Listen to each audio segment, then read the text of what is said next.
हम मर रहे हैं, जेल में हम सड़ रहे हैं, पीटा हमको जा रहा है, गालियां हमको दी जा रही हैं, देशद्रोही का इल्जाम मुझ पर पड़ता है। यही चाहते ना कि सच्चाई को बयान ना करो, मार दो मुझे, जान ले लो हमारी, खत्म कर दो हमेशा के लिए हमारी आवाज को, मगर मेरे मरने से मेरी आवाज, मेरी सोच खत्म नहीं होगी। याद रखो, जो सच्चाई होती है वो हमेशा जिंदा रहेगी।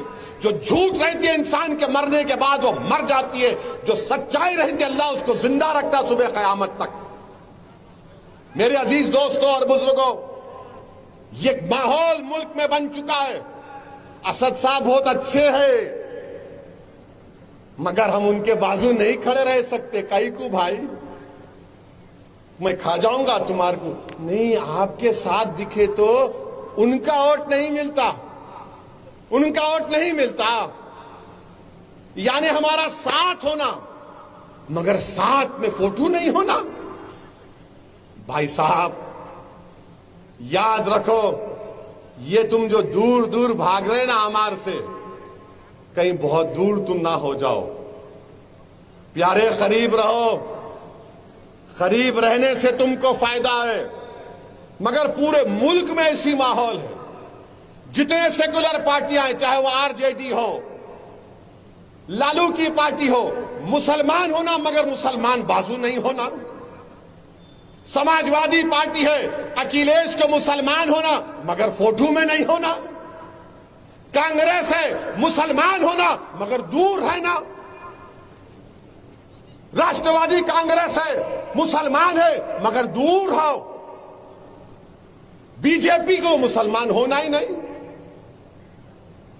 भारत के वजीर आजम बोल दिए कि दूर दूर तक मुसलमानों की मेरे को जरूरत नहीं है। एक मुस्लिम एमपी बीजेपी के पास नहीं है, एक मुस्लिम मिनिस्टर नहीं है, और फिर बीजेपी थालियां मार के बोलती सबका साथ, सबका विकास, सबका विश्वास।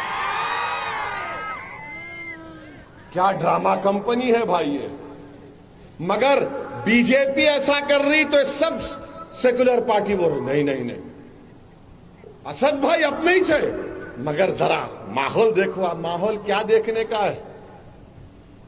नफरत का मुकाबला नफरत से नहीं कर सकते, जहर का मुकाबला जहर से नहीं कर सकते, डर का मुकाबला डर पैदा करने से नहीं कर सकते। नफरत का मुकाबला करना है तो मोहब्बत से करो, डर का मुकाबला करना है तो बेखौफ होकर करो, मोहब्बत करो। ये कैसी मोहब्बत तुम्हारी। आप बताओ, मेदक पार्लियामेंट हलके में करीब 1.5 लाख के करीब क्रिश्चियन वोट है। तेलंगाना में क्रिश्चियन माइनॉरिटी फाइनेंस कॉर्पोरेशन का चेयरमैन नहीं है। अब मेदक का जब पार्लियामेंट का इलेक्शन होगा, आज याद रखना मेरी बात को आप, एक बहुत बड़ी शख्सियत मेदक के पार्लियामेंट इलेक्शन में इलेक्शन लड़ेगी। 1.5 लाख के करीब क्रिश्चियन वोट, और हम तो माशाल्लाह उसमें अच्छे खासे हैं। मगर जब इलेक्शन होगा, अरे भाई देखो क्या हो रहा है।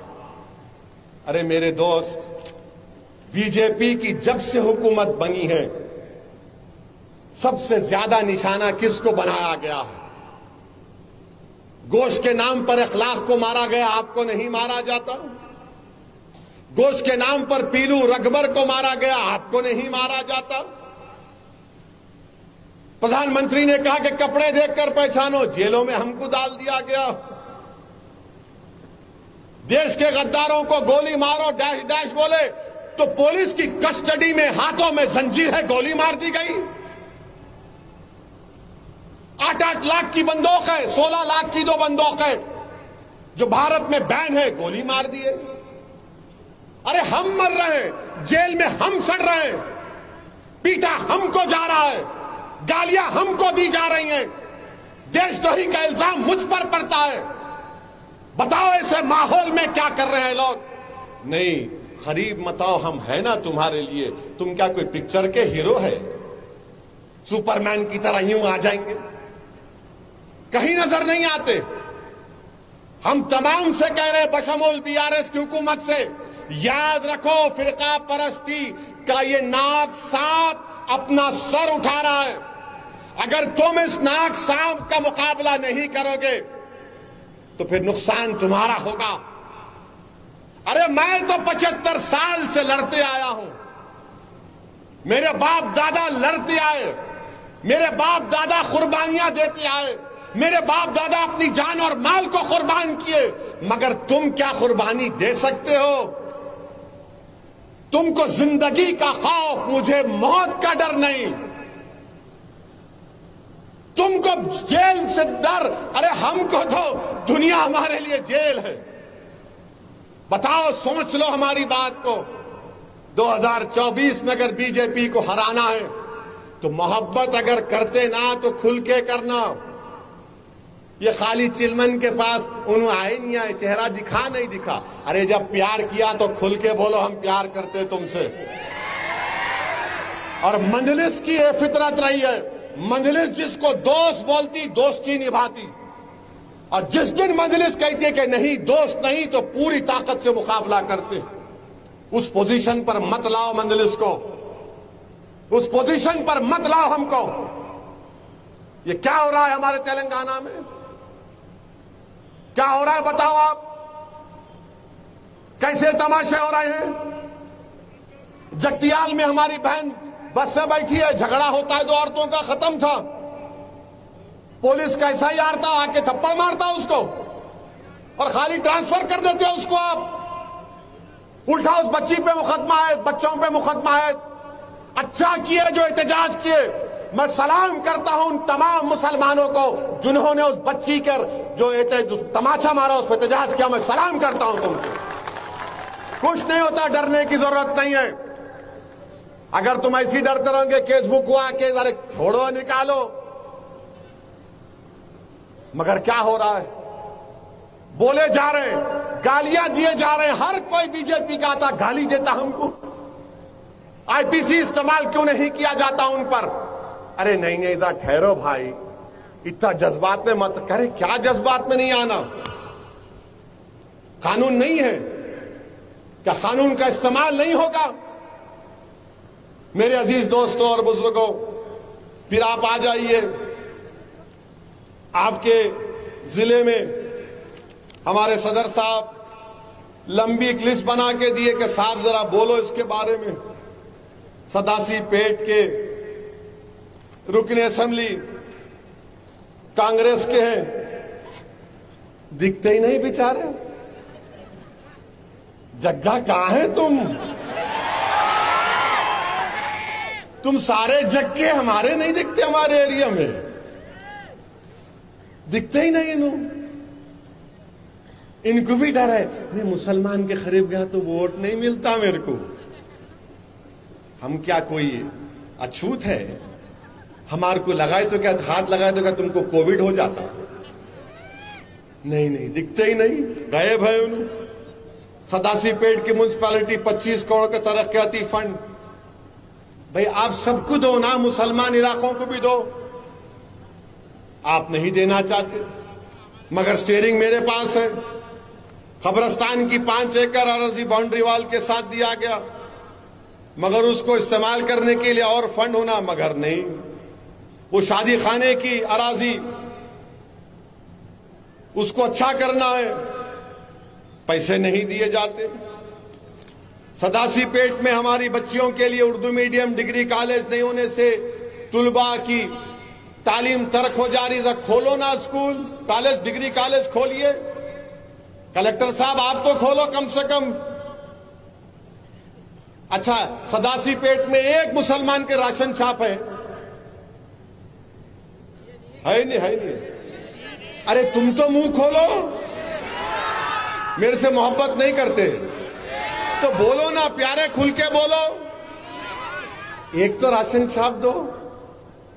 गाड़ी का स्टीयरिंग मेरे है तो कम से कम दिखाने के लिए तो दे दो। एक राशन कार्ड, एक राशन छाप दो। एक भी मुसलमान के पास नहीं है, मगर 4% रिजर्वेशन है। आप फिर आप वो देखिए क्या है ये। हाँ, असल बात, संगारेड्डी असेंबली हल्के में 62,000 मुस्लिम वोट है। जग्गा बीआरएस वालों, हमारे पास 62,000 और जितनी पोलिंग हम करते कोई भी नहीं करता। उस दिन हम लोग मोहब्बत में दीवाने होते, नहीं जाके मारना, ठकाठक मारना। मगर ठकाठक मार रहे तो ठकाठक मिलना भी ना कुछ, खाली ठकाठक मारे मगर उसके बाद हाँ मिलेंगे, हम है ना, आई को फिक्र कर रहे तुम। उनके 4-5 चमचों को भी जाते, अरे नहीं नहीं नहीं ऐसा है, अरे ये चोर है पूरे ये चमचे, ये अपना उल्लू सीधा कर लेते। तो ये काम है संगारेड्डी के असेंबली सदासी पेट में। फिर हमारे ख्वाजा साहब संगारेड्डी के मजलिस के सदर, उन्होंने बोले कि वक्फ बोर्ड की जमीन जो है 5 किलोमीटर दूर है, कब्रिस्तान की सैंक्शन हुई और फिर सर्वे नंबर 311 में वक्फ की जमीन है। ख्वाजा साहब उस जमीन पे कब्जा कर रहे टीआरएस के कारपोरेटर। क्यों, तुम्हारी अम्मा में जहेज में आई थी ये? ऐसे ही बोलना पड़ता है इन लोगों को।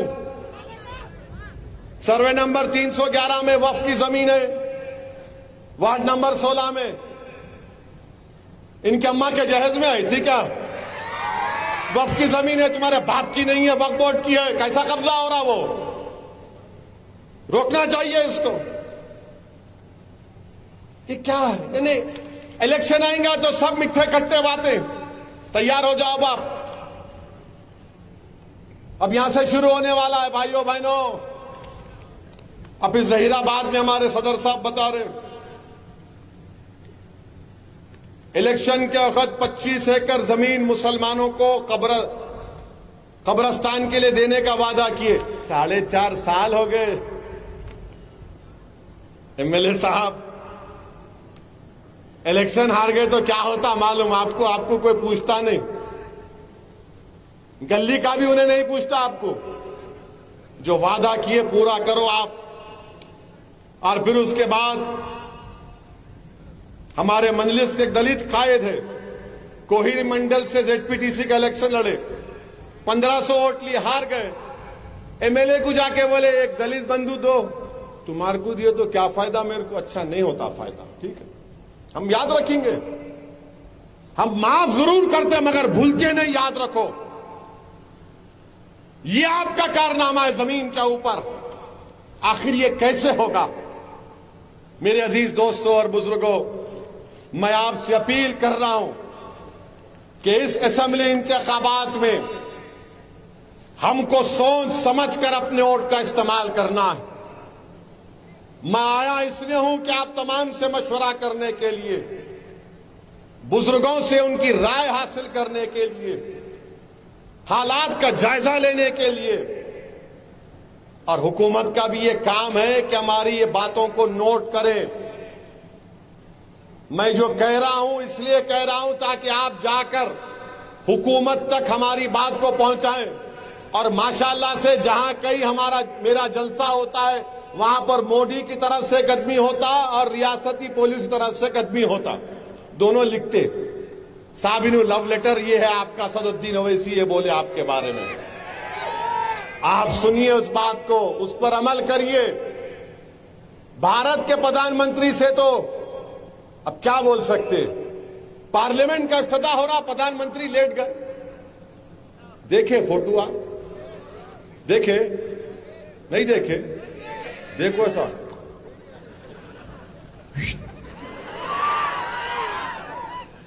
माशाल्लाह, मैं समझा कि एकदम क्या बात है भाई, क्या बात है। लोकसभा के अंदर गए प्रधानमंत्री तो हमारे हिंदू भाइयों के जो उनके मजहबी रहनुमा हैं उनको साथ लेकर गए। अरे आप जरा मुसलमानों को भी जाना था, ईसाइयों को लेकर जाना था, सिखों को लेकर जाना था, बौद्ध मजहब के लोगों को लेकर जाना था, सबको अंदर लेके जाना था। ये मुल्क सबका है ना। मगर नहीं, वहां नहीं लेके जाएंगे, मगर इन्हें बोलता मैं सेक्रेटेरिएट गुंबद तोड़ देता हूं। तोड़ दे रहे भाई, हम पाथा बस्ती पे सर्जिकल स्ट्राइक करेंगे। क्या सर्जिकल स्ट्राइक करे तुम? बल्दिया का इलेक्शन हुआ, वो उत्तर प्रदेश के बाबा आके 4 घंटे फिर के गए। अमित शाह चार मीनार के दामन में आके बोले हम मजलिस को कर देंगे, पूरी टीम ताकत लगा दिए। और टीआरएस के बड़े बड़े लोग मेरे को बोल रहे थे असद भाई बहुत तवज्जो ले रहे, एहतियात करो।